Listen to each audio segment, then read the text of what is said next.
Perguntar uma coisa que você uma vez tirou onda comigo e agora você vai ter que responder sobre isso. Eu já sei o que você vai falar.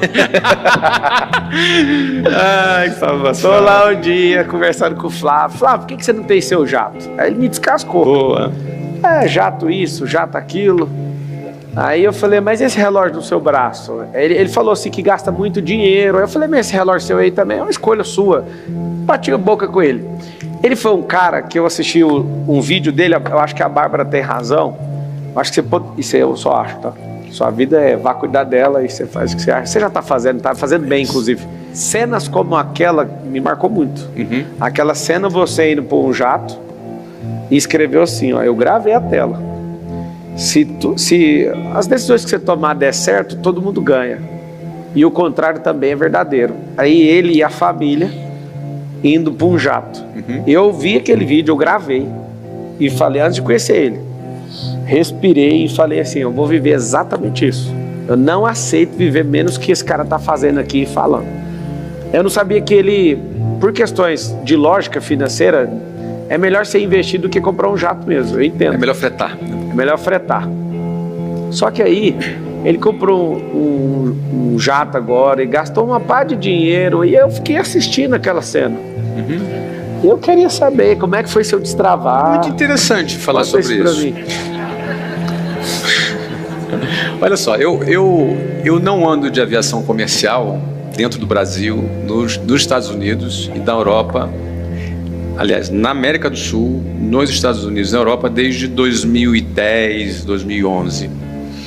Eu tenho alguns marcos na minha vida. Eu lembro que foi em 1990, eu fui num churrasco na casa de um tio e a Luciana foi encontrar comigo em Copacabana.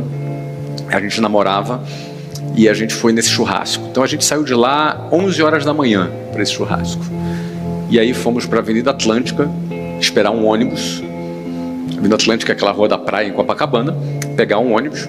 E a gente esperou meia hora, 40 minutos, uma hora e aquele ônibus não chegava, 1h30 a gente esperando, já com fome. E aí decidimos pivotar a ideia, peguei um ônibus para Barra da Tijuca, pegamos lá um ônibus para Alvorada, levou mais uma hora, chegamos lá 2h30 da tarde na Alvorada, era um domingo, lotado de gente, porque era domingo, dia de praia, na Barra da Tijuca, na Alvorada, ali estava lotado. Eu fiquei mais uns 40 minutos esperando o ônibus. A gente entrou no ônibus, sentei no ônibus, tinha uma turminha bacana ali da Cidade de Deus que ficou meio que implicando comigo ali. Eu fiquei ali quieto, porque se eu encrespasse alguma coisa, eu apanhava ali dentro do ônibus. Então foi bastante desgastante. Bom, conclusão, para subindo ali uma ladeira e chegamos lá na casa do cara, era 4h30 da tarde, tinha uns pedaços secos de carne. E aquele dia eu falei, nunca mais na minha vida eu entro no ônibus. Nesse dia, nunca mais na minha vida eu vou entrar num ônibus. Esse dia eu voltei para casa de carona com esse meu tio. No dia seguinte eu comprei um carro pendurado, um Passat. Comprei um Passat 86, não era álcool não, era gasolina, era um Passat Responsa, um Passat Pointer, era um negócio bacana na época, os mais velhos vão lembrar aí, né? E cara, pendurado, não tinha dinheiro, tinha outro problema, não sabia dirigir, também não sabia dirigir, e aí fui aprender a dirigir. Eu só falei o seguinte, eu não ando mais de ônibus, até eu aprender a dirigir aquele carro, eu só andei de táxi, eu não andei mais de ônibus, nunca mais na minha vida eu andei de ônibus. Um dia em 2010 eu falei, não entro mais num avião comercial. Não entro mais. Então, a partir daquele dia, só fazia voo comercial em voos intercontinentais. Estados Unidos, Brasil, Europa. Não é? Ou seja, eu tenho aí quase 14 anos de aviação executiva. A partir de 2015 foi quando eu comecei a pensar em comprar avião. E aí eu fiz conta, eu sou um cara muito lógico, e fiz a conta que eu continuar fretando todas as vezes que eu queria, era muito mais em conta do que eu comprar. Porque quando você compra, você tem um custo de capital. Ou seja, você vai comprar um avião, 15 milhões de dólares, você deixa de ganhar 10% ao ano desses 15 milhões de dólares. 1,5 milhão de dólares é só o custo de capital. Fora o custo fixo, fora o custo variável, fora a depreciação. Porque as pessoas costumam calcular apenas o quê? O custo operacional. Eu sou bom de matemática, eu calculo também o custo de capital. Só tem uma coisa do avião, que ele é bem comprado, ele vai valorizar sempre, principalmente no Brasil, né? Ele não para de valorizar. Por causa aqui da pandemia, né? A pandemia foi um ponto fora da curva. Não é? A pandemia foi um ponto fora... Mas antes dele, toda a aviação, eu não voo há mais tempo que você, mas virei aviador nisso, eu não vi uma curva de 2008 para cá, avião desvalorizando. Talvez uma compra mal feita. Uma compra bem feita, só assim, ó, só valorização. Claro que tem a depreciação do motor e tudo. Você tem overhaul, você tem todo o custo. Já fiz 2 vezes, nem tem medo, eu já entendi o jogo. O custo você faz, exatamente. E eu nunca comprei, entendeu, Pablo? Nunca comprei. Então eu vou fretar, vou sempre fretar, sempre fretei. E aí o que eu me convencia para fretar? Cara, eu andei em Global, andei em 7X da Falcon, Falcon 900, Falcon 2000, Gulfstream, enfim. Eu cada hora vou voar no avião que eu quiser, eu contrato e ponto. Não compensa. O que mudou? Essa do pergunta. O que mudou? O que mudou é o seguinte, meu caro amigo. É um tema perigoso de falar. As pessoas precisam tomar cuidado para ouvir isso aqui. Essa fala talvez trava um pouco de pessoas e vai destravar outras Vai destravar quem precisa destravar. Isso. O ponto aqui é o seguinte, tá? Tem uma fase na tua vida que você tem que fazer conta.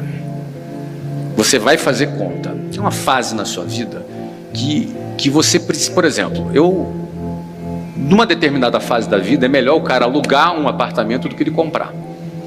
Porque ele imobilizar dinheiro, aquele dinheiro pode ser muito mais aplicado num negócio e ele multiplicar muito mais do que ele preso dentro do avião.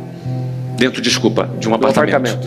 Tá? Então, tem uma fase na sua vida que é assim, que você precisa fazer um cálculo para ver qual é a atitude que tu vai ter para que você gere mais riqueza e esse acúmulo de riqueza. Só que tem um ponto. Esse acúmulo de riqueza é para quê? Para que serve esse acúmulo de riqueza? Para que é? Acúmulo de riqueza é para quê? Número 1, para você beneficiar a sua família. Você trabalha pelo teu filho, pela sua mulher, pelo seu filho, pela sua família. Então, você tem que equacionar o que eu quero deixar para o meu filho. Eu quero deixar o suficiente para ele ter uma vida boa, mas que ele precise trabalhar. Que ele não fique um parasita de herança. Então, eu vou ter um planejamento sucessório. Então, parte da riqueza que tu constrói é para um planejamento sucessório. Outra parte da riqueza que você constrói é para você investir, doar e apoiar causas que você acredita. Eu estou falando o meu método, tá? Não sou dono da verdade.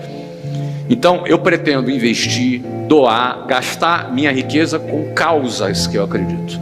Podem ser causas sociais, podem ser causas espirituais, podem ser causas de qualquer natureza que faça parte daquilo que você acredita. Então, um segundo pedaço da riqueza que eu construo é para apoiar aquilo que eu acredito, para a humanidade, para legado que eu quero. E uma terceira parte é para eu desfrutar. Uma terceira parte é para eu desfrutar. Então, se eu no meu planejamento sucessório, eu tenho 52 anos, pretendo viver algum tempo ainda na vida. Se eu já tenho equacionado o meu planejamento sucessório para a minha família e já tenho equacionado o que eu estou disposto a investir e doar para causas que eu acredito, todo o restante dessa riqueza que eu construí e continuo construindo, eu ainda não consegui,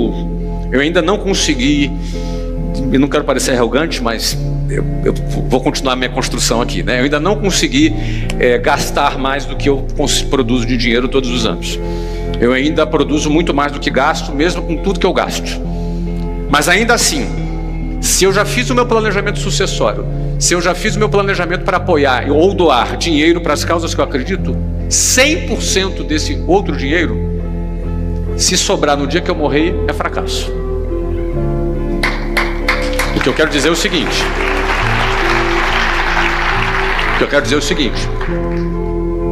Esse dinheiro tem que ser zero. Eu tenho que terminar a vida com zero. Porque se eu já fiz um planejamento sucessório, se eu já fiz um planejamento... É forte, né? Se eu já fiz um planejamento sucessório, se eu já fiz um planejamento de doação para as causas que eu acredito, qualquer dinheiro que sobre na minha conta no dia da minha morte é fracasso. É desfrute que eu não tive. Nesse ponto, o que significa dizer... A partir de uma fase da vida, e tomem cuidado para entender isso que eu estou falando, porque talvez você não, muito provavelmente você não está nessa fase, eu já estou. A partir de uma determinada fase da vida, a meta é terminar com zero. Então isso significa o seguinte: eu preciso transformar toda a riqueza que eu crio em alguma coisa que eu vou desfrutar. Então a partir desse ponto, o cálculo para mim agora não importa. Então eu comprei um avião, mesmo sabendo que se o dinheiro tivesse aplicado e eu estivesse fretando, seria mais barato, porque eu quero me dar ao luxo de ter a exclusividade que eu quero ter a disponibilidade na hora que eu quiser ter, a máquina que eu quiser ter, da maneira que eu quiser ter, custe o que custar. Então eu entrei numa fase de um tempo para cá, obrigado. Eu entrei numa fase de um tempo para cá, eu andei adquirindo várias coisas recentemente que tem a finalidade, que é uma das finalidades que eu tenho na minha vida, que é desfrutar a minha vida ao lado das pessoas que eu amo. Então, agora, essa conta, que sempre foi muito importante para mim numa fase anterior, nessa fase agora, ela não é mais importante. Doeu, mas saiu. Doeu, mas saiu. Eu queria a resposta assim, uns 5 minutos para dar a resposta. Sabe por quê? Porque doeu nele. Ele já tinha o dinheiro. E é por isso que eu estava enchendo o saco aqui. Ele já tinha o dinheiro, mas não tinha a crença. Ele demorou a construir isso aí. Ele já tinha o dinheiro para fazer. Não, mas são fases, cara. Eu sei que é fase. É a fase que você dá o braço a torcer.